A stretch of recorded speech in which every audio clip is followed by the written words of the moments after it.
Poor girl asks a billionaire for $100 to save her mother. A poor girl asks a billionaire for $100 to save her mother. He agrees to help, but an unexpected detail awakens memories he's tried to forget. Following the clues, he uncovers a secret buried for decades. And what he reveals afterward leaves everyone in shock. If this story interests you, don't forget to subscribe to our channel and tell us which city you're watching from. We continue. I promise this will be the best story you'll ever hear in your life.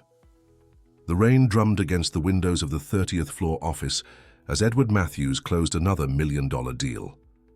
At 42, he possessed everything a man could desire: a technology company valued in billions, apartments on 3 continents, luxury cars, and recognition as one of America's youngest and most successful entrepreneurs. But on that Thursday night, as he watched the city lights reflecting in the wet glass, the emptiness in his chest felt deeper than usual. For 28 years, he had carried a guilt that no success could erase. Melissa, his younger sister, had disappeared when he was 14 and she was only 6.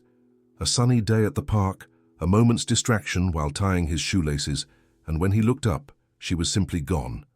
The police searched every corner of the city. Posters with Melissa's angelic face were plastered on poles and walls, but she was never found. His parents never recovered from the loss. Their marriage sank in mutual blame, and gradually Edward became orphaned not just of a sister, but of an entire family. It was this pain that shaped him into the determined man he had become. Each professional achievement was a desperate attempt to prove he deserved forgiveness, that he could protect and build something valuable. But success, however brilliant, never warmed the cold he felt in his chest every time he saw a child running freely in a park. That night he decided to walk home instead of using his driver. The downtown streets still buzzed with activity even, though it was almost 10 o'clock. Edward always liked the urban energy, the noise that drowned out his tortuous thoughts. He was crossing Millennium Park when a timid little voice made him stop. "Sir, please, could you help me?" Edward turned and saw a girl of about 8 years old, wearing simple but clean clothes, holding a crumpled piece of paper in her small hands. Her brown hair was tied in 2 uneven braids, and her bare feet showed the harsh reality of someone well acquainted with the city's asphalt. But it was her eyes that left him breathless for a moment, an intense, unusual blue exactly like Melissa's. "What do you need, little one?"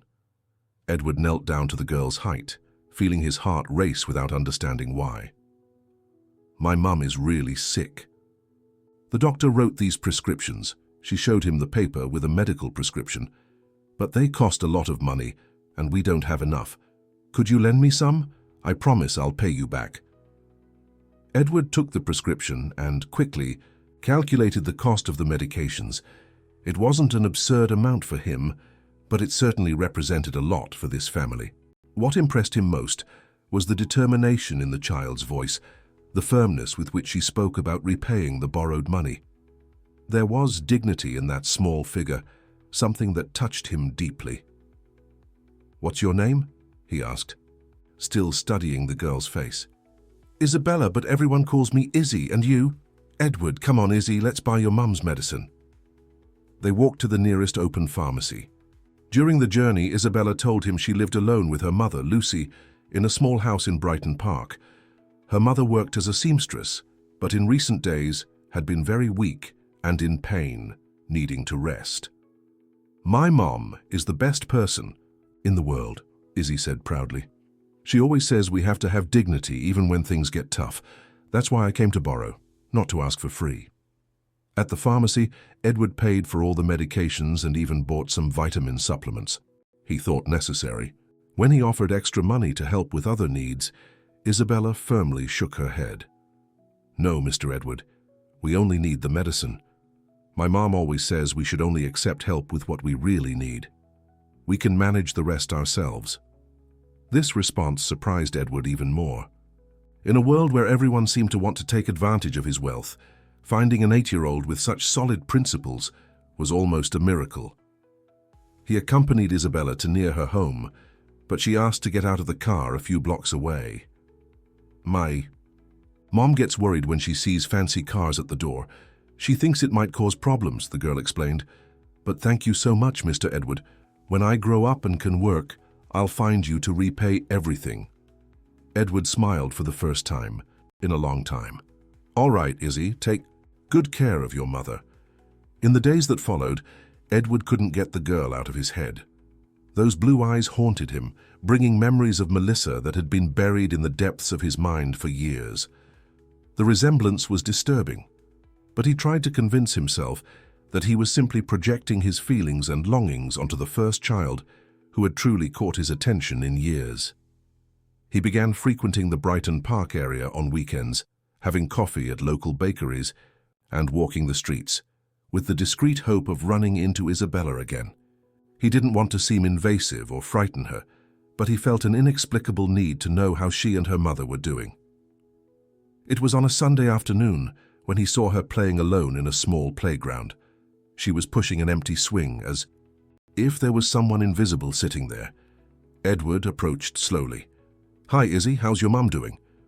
The girl turned and her face lit up with a genuine smile. "Mr. Edward, what a surprise. My mum is much better. The medicine worked. She's back to sewing again." "That's great. And you, are you playing by yourself?" Isabella became a little shy. "I'm pretending I have a sister to play with. My mom always says I had a sister, but she went away when I was very little. Sometimes I play pretending she's here." Edward's heart nearly stopped. "Did your mum tell you what this sister was like?" "Not much. She gets sad when she talks about it. She just says she was older than me and had blue eyes like ours, and that she disappeared on a very sad day, but that maybe one day we'll meet again." Edward felt his legs weaken. This conversation was taking turns that frightened him, and at the same time filled him with hope. He tried to keep his voice steady as he asked, "Isabella, do you know how long your family has lived here in Chicago?" "Oh, we've always lived here. My mum says I was born here at the hospital, but when I was very tiny, we lived in other places before coming to Brighton Park. She doesn't like talking much about the old days." At that moment, a woman approached, calling for Isabella. Edward turned and felt as if he'd been punched in the stomach. The woman walking toward them was approximately 30 years old, with light brown hair and the same impossible blue eyes as Isabella. But it wasn't just the eye color that shocked him. There was something familiar in the shape of her face, in the delicate way she moved, that made buried memories begin to pulse in his mind. "Izzy, honey, there you are." "I was looking for you," said the woman, hugging the girl. Only then did she notice Edward standing there, observing them with an expression she couldn't decipher. "Mom, this is Mr. Edward who helped us with your medicine," Isabella explained, excitedly. Lucy looked at Edward with a mixture of gratitude and suspicion. "So you're the one who helped my daughter. I'm very grateful, but I've already told Izzy that I don't like when she asks favors from strangers on the street." "Mom, I didn't ask for a favor. I asked to borrow. I'll pay it all back when I grow up," Isabella protested. Edward extended his hand to Lucy, noticing that she was trembling slightly. "Edward Matthews, and don't worry, your daughter was extremely polite and dignified. She impressed me greatly." When Lucy shook his hand, Edward felt a shiver run through his entire body. There was something in that touch, in that gaze, that awakened sensations he couldn't name. It was as if a very old part of his soul recognized something in her. "Lucy," she said simply, without revealing her last name, "I'm grateful for your help, Mr. Edward, but we need to go now. Izzy has homework to do." "Of course," Edward made an effort to appear casual. "I hope you're feeling better." As mother and daughter walked away, Edward remained standing in the playground, his heart racing and his mind in turmoil. Those blue eyes, Lucy's approximate age, the fact that Isabella had mentioned a sister who had disappeared, all of this could be mere coincidence, but something very deep within him screamed that it wasn't. That night, Edward could barely sleep. For the first time in almost 3 decades, the hope of finding Melissa sprouted in his chest like a dormant seed that had finally found fertile soil. But along with hope came fear. What if it was just the product of his desperate imagination? What if he was seeing similarities where none existed? He decided he needed to find out more about Lucy and Isabella, but in a careful and respectful manner. He couldn't simply approach a woman accusing her of being his sister, who had been lost for almost 30 years. He needed more information, more certainty, before he could even consider such an unlikely yet wonderful possibility. Edward spent the following days in a mixture of expectation and anxiety that he had never felt before, not even in the most decisive moments of his business career. During work meetings, his mind constantly wandered back to those familiar blue eyes. He needed to act, but how to approach such a delicate situation without seeming like a rich and powerful man trying to interfere in the lives of simple people? He decided to start discreetly.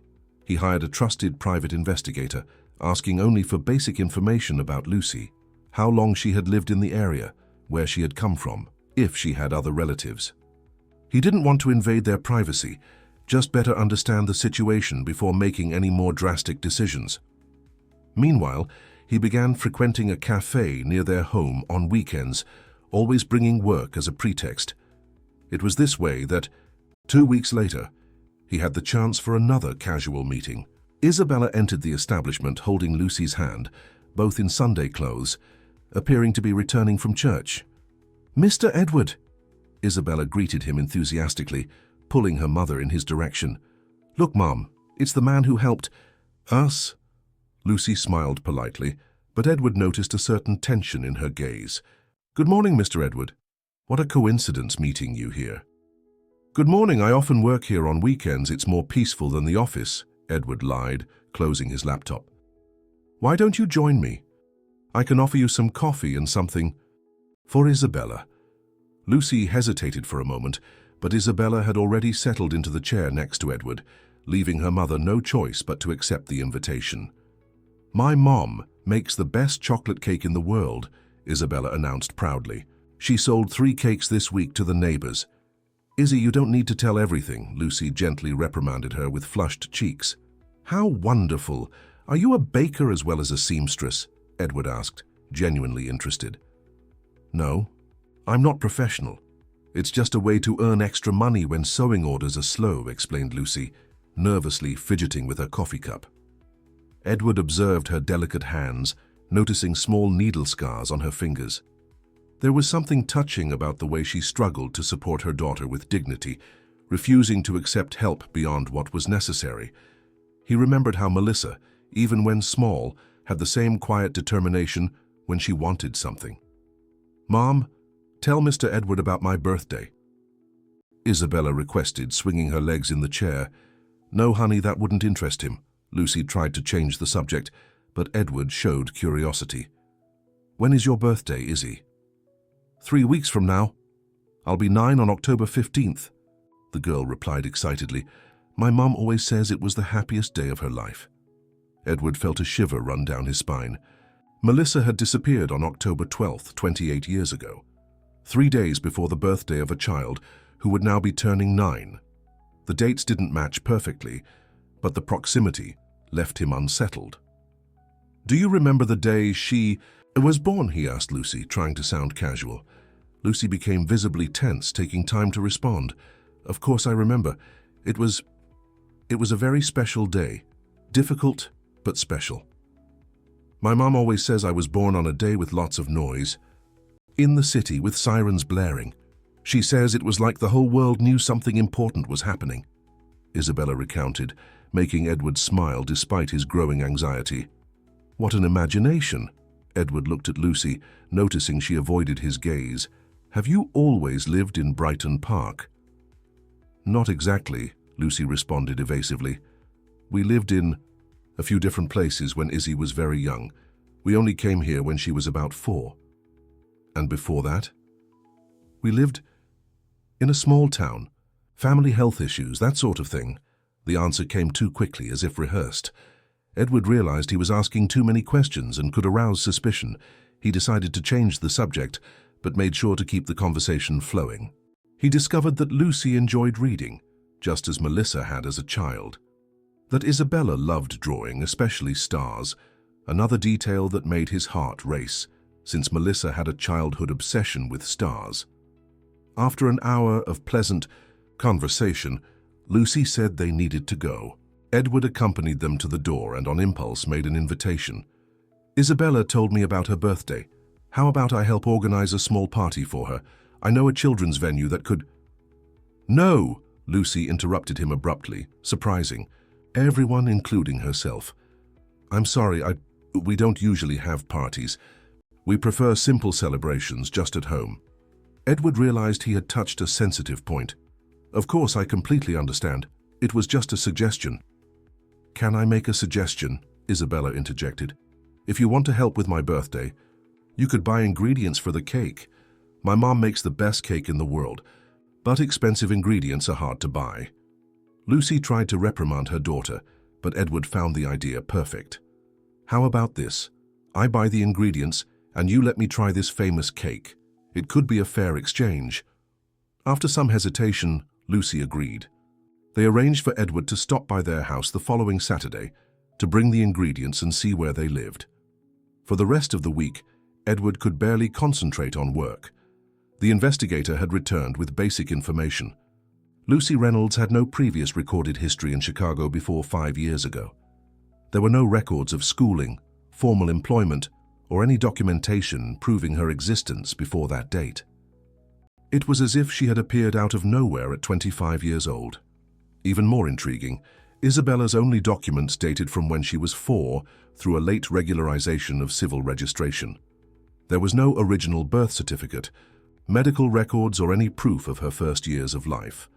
On Saturday, Edward arrived at Lucy's house carrying bags with premium ingredients for cake: Belgian chocolate, special flour, organic eggs, crystallized fruits.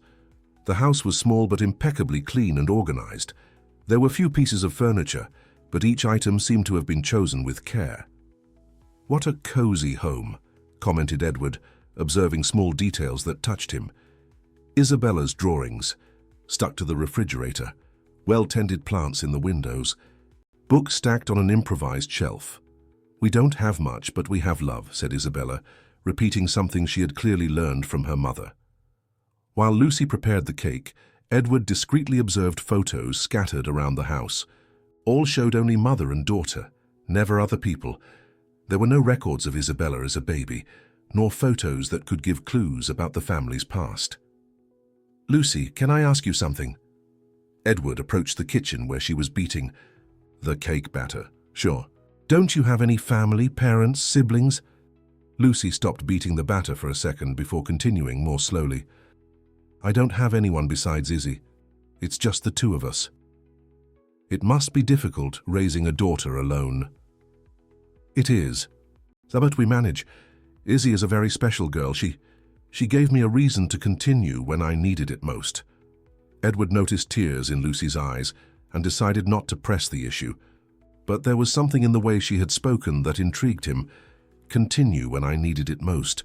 What had happened in her life? During the rest of the afternoon, Edward played with Isabella as they waited for the cake to be ready. The girl showed him her drawings, all full of vibrant colors and filled with stars. In one of the drawings, there were 2 female figures holding hands under a starry sky. "Who are they?" asked Edward, pointing to the figures. "Me and my sister, who went away. My mom always says she's somewhere watching over us, so I draw her with me. How do you imagine she is? Beautiful like my mom, but older, and with really pretty blue eyes. Sometimes I dream about her, you know. We play together in a place full of stars." Edward felt a lump in his throat. The description Isabella gave matched exactly the Melissa. He remembered.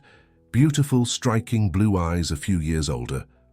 When the cake was ready, the 3 sat at the small kitchen table to try it. Edward had never tasted such a familiar flavor.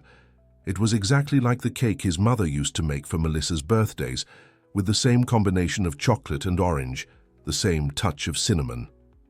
"Where did you learn this recipe?" he asked, trying to control the emotion in his voice. "It's an old family recipe," replied Lucy without giving more details. At that moment, Edward was absolutely certain that this was not a coincidence. There were too many similarities, too many details that fit together perfectly. But he still needed definitive proof before he could confront Lucy with his suspicions. When he said goodbye, Edward asked to use the bathroom. While there, He took the opportunity to discreetly collect a strand of hair he found in the sink drain. He knew it was an invasion of privacy, but he needed scientific certainty before taking the next step. On his way out, Isabella hugged him tightly. "Thank you for the ingredients, Mr. Edward. It was the best early birthday ever." "The pleasure was mine, little one." When Edward arrived home that night, he immediately called a laboratory specializing in DNA tests. He would deliver Lucy's hair strand along with his own sample the next day. In a few weeks, he would have the definitive answer to the question that had tormented him for almost 30 years. Was Lucy really his sister, Melissa? Meanwhile, across town, Lucy put Isabella to bed and locked herself in the bathroom, crying silently. Edward Matthews had awakened memories. She had struggled to keep buried. Each of his questions, each penetrating look, made pieces of a hazy past resurface, and that terrified her more than anything in the world. The laboratory had promised the DNA test results in 2 weeks, but Edward felt each day drag on like an eternity. He tried to keep busy with meetings and projects, but his mind constantly returned to Lucy and Isabella. He had begun visiting them more frequently, always with some excuse. Ingredients for new cakes, books for Isabella, small home repairs he insisted on paying for. Lucy initially resisted this constant presence, but gradually became accustomed to Edward. There was something comforting in the way he interacted with Isabella, a patience and affection she rarely saw in other adults. Even so, she noticed that he observed her intensely, as if looking for something she couldn't identify. It was during one of these visits that something happened that would change everything. Isabella was showing her new drawings to Edward when she knocked over an old box that Lucy kept on top of the wardrobe. The contents spilled across the floor. Old photographs, yellow documents, and a small necklace with a blue star. Edward felt the world spin when he saw the jewelry. It was identical to the necklace he had given to Melissa as a present on her 6th birthday, just days before she disappeared. His hands trembled as he picked up the delicate piece. "Where did this come from?" he asked, his voice breaking. Lucy paled when she saw the necklace in his hands. "Aye, that's mine. It's very old. Mom always wears that necklace when she's really sad," explained Isabella innocently. "She says it belonged to someone very special that she lost." Edward examined the necklace more closely. On the back of the star, engraved in tiny letters, were the initials MM, Melissa Matthews. There could be no more doubts. "Lucy," his voice came out almost as a whisper, "you need to tell me the truth." Lucy realized she had been discovered. Her legs weakened, and she sat heavily in the chair, covering her face with her hands. Tears began to stream between her fingers. "Izzy, sweetheart, go to your room to play for a little while. Mommy needs to talk with Uncle Edward." "But Mom..." "Go, honey, please." After Isabella left, Edward knelt in front of Lucy, gently holding her hands. "Melissa," he said her name for the first time in almost 30 years. "You're my sister, Melissa." Lucy, Melissa, sobbed harder. "I don't know, Edward. I don't know if I am." "What do you mean you don't know?" "I don't remember almost anything from before I was 12, she confessed through tears. "I have flashes, pieces of memories I can't connect. I remember a park, someone shouting my name, a terrible feeling of being lost. But I can't remember faces, a family, a previous life." Edward felt as if he had been punched in the chest. "What happened to you, Melissa? Where have you been all these years?" "I don't know," she cried out, frustrated. "I woke up in a hospital when I was 12, not remembering anything. They said I had been found wandering the streets, malnourished and in shock. I stayed in shelters until I turned 18, always waiting for someone to come for me, for someone to know who I was." Edward pulled her into an embrace, feeling decades of guilt and longing dissolve and multiply at the same time. He had found his sister, but she was fragmented, with her childhood stolen and her memory destroyed. "And Isabella?" he asked, still embracing Melissa. "When I was 20, I met a man who seemed good. I got pregnant with Izzy, but he abandoned me when he found out about the pregnancy. It was the best thing that happened to me, because she gave me a purpose, a reason to fight." "Why did you never try to find out about your past?" "I did try, Edward. For years I tried, but there were no records. No one had looked for a girl matching my description. Over time, I learned that sometimes it's better to build the future than to remain stuck in a past that doesn't return.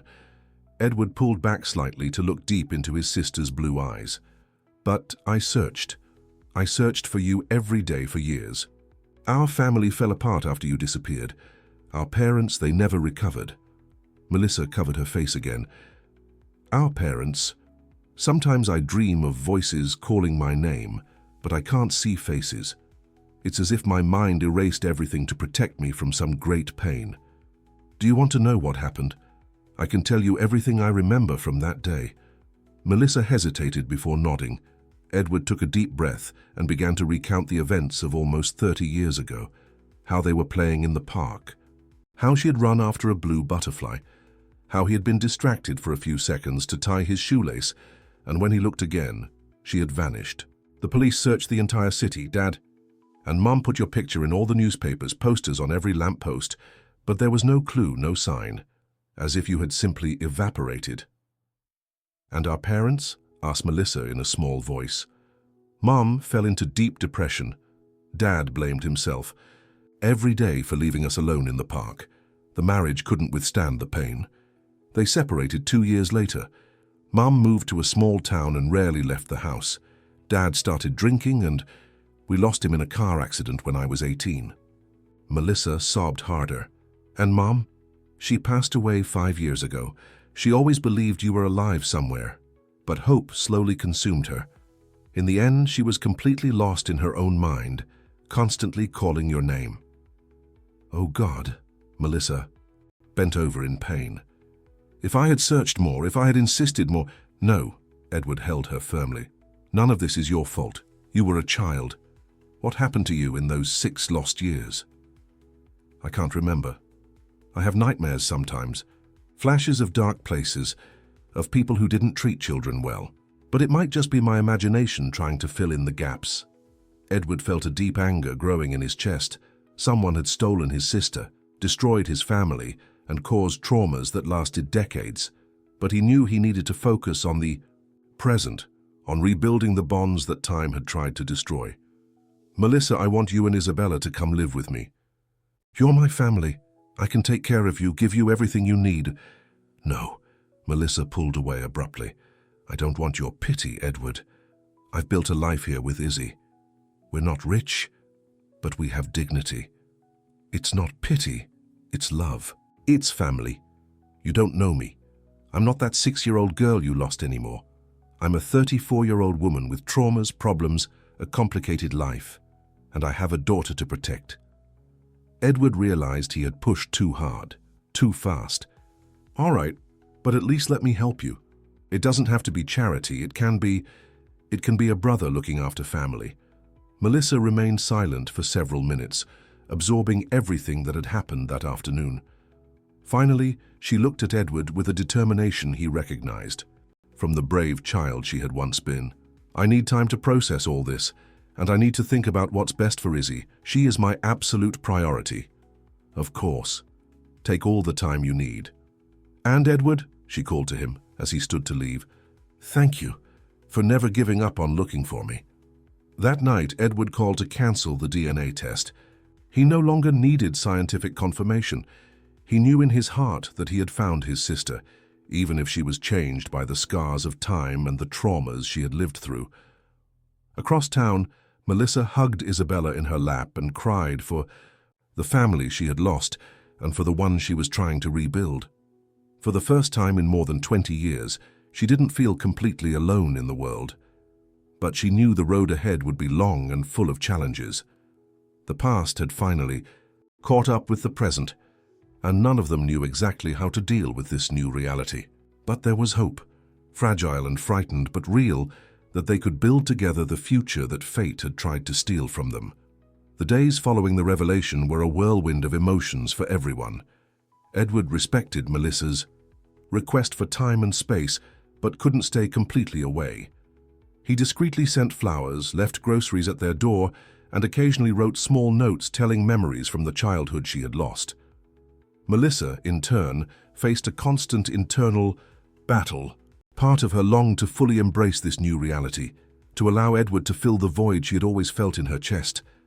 But another part, shaped by years of forced independence and distrust, resisted the idea of depending on someone, even if it was her brother. Isabella noticed the tension in the air and, with the peculiar wisdom of children, began asking direct questions. "Mom, why do you cry every night after Uncle Edward leaves?" "I don't cry, sweetheart," Melissa tried to deny, discreetly wiping her moist eyes. "Yes, you do. And you always hold that star necklace. Is it because of your sister who went away?" Melissa knelt in front of her daughter, deciding it was time to be honest. "Izzy, I discovered something very important about our family. Remember when I always told you that you had an aunt somewhere in the world?" "Yes, the sister you lost when you were little." "Well, I think I found her. Actually, she found me." Isabella's eyes widened, processing the information. "Where is she? Can I meet her?" Melissa smiled through her tears. "You already know her. It's Uncle Edward." "Uncle Edward is a girl?"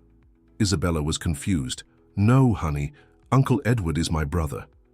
I'm the sister he lost a long time ago." Isabella's little face lit up with understanding. "So Uncle Edward is my real uncle, actually family?" "Yes, sweetheart. If the things we've discovered are right, he's your blood uncle." Isabella jumped with joy. "That's great. I always wanted a bigger family. Can I invite him for dinner tonight?" Her daughter's spontaneity deeply touched Melissa. Isabella had accepted the situation with a naturalness that she herself couldn't feel.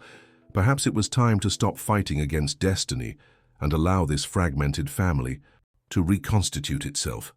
That afternoon, Melissa called Edward for the first time since the revelation. "Edward? It's me, Melissa." "Melissa, how are you? How's Izzy?" "We're fine. I was thinking, would you like to have dinner with us tonight? I'll make that cake you liked so much." Edward almost dropped the phone with emotion. "Of course. What time would you like me to come?" 6 o'clock is good." "Perfect. Can I bring anything?" "Just yourself. That's enough."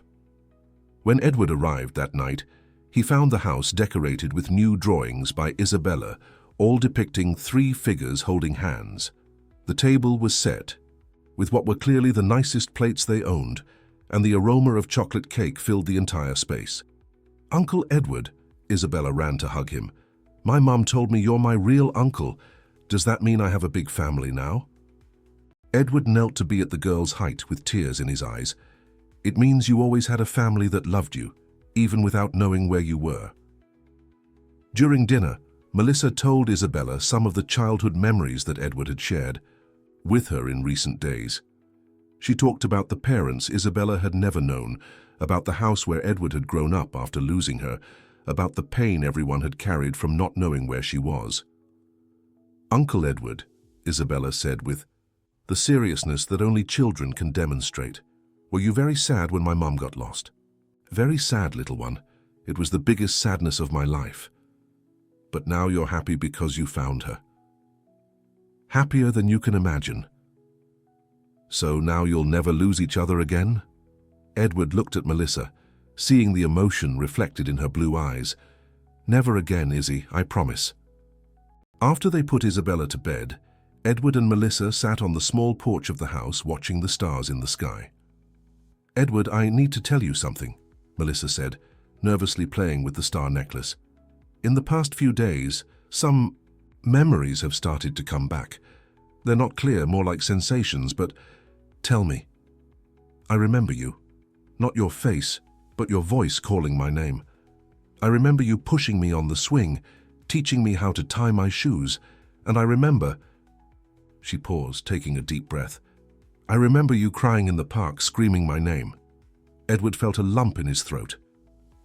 "Do you remember the day you disappeared?" "Pieces. I remember seeing a very beautiful blue butterfly and running after it. After that, everything gets confusing. There are shouts, cars, strange people, but after that it's just darkness until I woke up in the hospital years later." "Melissa, you don't have to force yourself to remember if it's too painful." "No. Edward, I want to remember. I want to recover everything I can about my life, about our family, even if it hurts." Edward held his sister's hand. Then let's do this together, no rush, at your own pace. There's one thing I'd like to ask, Melissa said hesitantly. Anything. I'd like to visit our parents' graves. I know I won't remember them completely, but I want to say goodbye. I want to apologize for not being able to come home. Edward nodded, moved. Of course, we can go whenever you want. And Edward, about your offer to help us financially. Edward prepared himself to hear a refusal. I accept, not everything, but I accept your help. Izzy deserves opportunities that I alone can't give her. She deserves to know universities, travel, have books, quality education. I've swallowed my pride for my daughter's happiness. Our daughter, Edward gently corrected. From now on, Izzy has an uncle who will do anything for her. The following months were of gradual reconstruction. Edward enrolled Isabella in an excellent private school where she flourished academically and made many friends. Melissa began a business administration course, discovering aptitudes she never knew she possessed. Edward bought a larger house in Brighton Park for them to live more comfortably, while respecting Melissa's desire to maintain her independence. Gradually, more memories returned.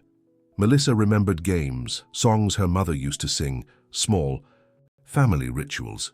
She couldn't recover everything, but enough to feel she had reconnected with her roots. The most emotional moment came on Isabella's 9th birthday. Edward organized a small but special party, inviting only the closest friends from school. In the middle of the celebration, Melissa asked for everyone's attention.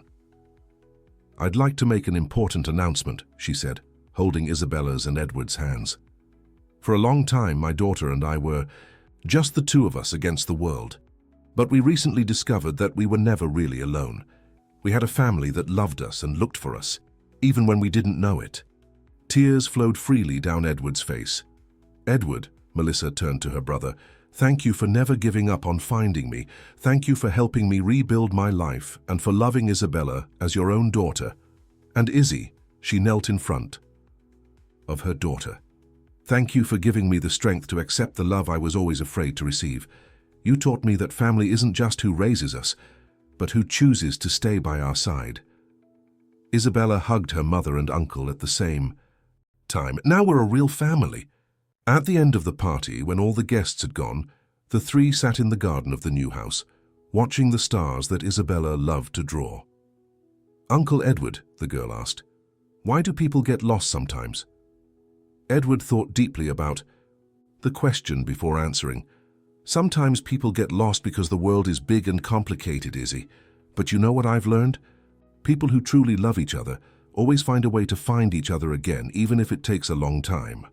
Like the stars? Asked Isabella, pointing to the sky. Like the stars, confirmed Melissa, touching the necklace she now wore every day. They may be hidden behind clouds for a while, but they always come back to shine. Mom, now that we've found our family, will you stop crying at night? Melissa smiled, finally at peace. Now, I only cry from happiness, my daughter. Edward embraced the two most important women in his life, feeling that he had finally found what he had been looking for, almost 3 decades. His company continued to grow and succeed, but now he knew that was just a detail compared to the treasure he had recovered. The Matthews family had been broken by a tragedy, scattered by time and pain, but true love had withstood everything, and now, stronger than ever, they were ready to write new chapters together, knowing they would never lose each other again. That night, for the first time in almost 30 years, Edward slept in absolute peace. Across town in her new home, Melissa also slept peacefully, with Isabella nestled beside her and the blue star necklace softly shining on her bedside table, no longer as a reminder of something lost, but as a symbol of something precious that had been found again. Love had conquered time, distance, and scars. The family was complete once more. The end, dear listeners. We hope the story of Edward, Melissa, and little Isabella has deeply touched your hearts. This emotional journey teaches us that true love transcends time and that family is not always defined just by blood ties, but by the choice to love and remain by each other's side, even in adversity. To continue experiencing equally engaging and moving stories like this one, we've prepared a special playlist full of narratives that explore the complexity of human relationships and the transformative power of love. Find this special selection here beside you by clicking to your left. If this story awakened emotions in you, don't forget to subscribe to our channel and leave a like on this video. Every day we bring unique content that celebrates the beauty of life, the challenges of the human heart, and the victories of the spirit. Don't miss our upcoming releases and tell us in the comments which part of the story moved you the most. Until our next meeting, and always remember, love never gives up.